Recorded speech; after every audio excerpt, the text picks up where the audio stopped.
दोस्तों देखिए, बिहार में चुनाव है और बिहार में चुनाव को लेकर राजनीति तेज हो गई है। इस कड़ी में तेज प्रताप यादव, जो अपने परिवार और पार्टी से अलग होकर भी लगातार सुर्खियों में बने हुए हैं, इस कड़ी में अब उन्होंने जो है चिराग पासवान को चुनौती दे डाली है, जिसकी चर्चा पूरे बिहार की सियासत में एक बार फिर से होने लगी है। क्या कुछ कहा है, चलिए हम आपको बताते हैं। नमस्कार, मेरा नाम पिंटू सिंह यादव है और न्यूज लाइव में आप सभी का स्वागत करते हैं।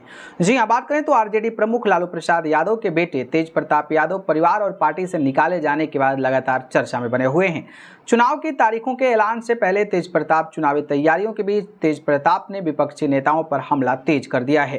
23 सितंबर 2025 मंगलवार को लालू के बड़े बेटे तेज प्रताप ने सीधे दिवंगत नेता रामविलास पासवान के बेटे चिराग पासवान को सीधी चुनौती दे डाली। तेज प्रताप ने चुनौती दी है कि अगर दम है तो तुम अकेले चुनाव लड़ लो, यानी कि चिराग पासवान को यह कह रहे हैं कि दम है तो अकेले दम पर चुनाव लड़के दिखा दो। अपने अलग पार्टी से बिहार चुनाव लड़ने का ऐलान कर चुके तेज प्रताप यादव ने लोक जनशक्ति पार्टी रामविलास के अध्यक्ष चिराग पासवान ने सवाल किया कि अगर उनमें हिम्मत है तो वे भाजपा के साथ गठबंधन क्यों कर रहे हैं। यदि चिराग पासवान वास्तव में बिहार की सभी 243 सीटों पर चुनाव लड़ने की क्षमता रखते हैं तो उन्हें पहले भाजपा का साथ छोड़ देना चाहिए। सीधी चुनौती देते हुए कहा कि अगर उनमें दम है तो भाजपा से अलग होकर सभी सीटों पर चुनाव लड़कर दिखाए।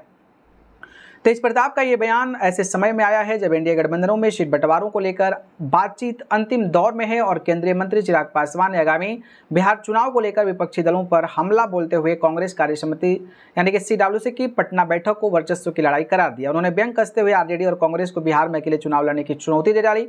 पासवान ने कहा कि बिहार में एक बार अकेले चुनाव लड़कर तो दिखाएं, खोने के लिए आरजेडी और कांग्रेस के पास क्या है। इसके अलावा एनडीए में सीटें बंटवारे के मुद्दे पर अपनी स्थिति स्पष्ट करते हुए कहा कि सम्मानजनक सीटों पर कोई समझौता नहीं होगा, जिसकी तैयारियां जोरों पर चल रही है। पासवान ने संकेत दिया कि नवरात्रि के दौरान सीट बंटवारे की घोषणा हो सकती है।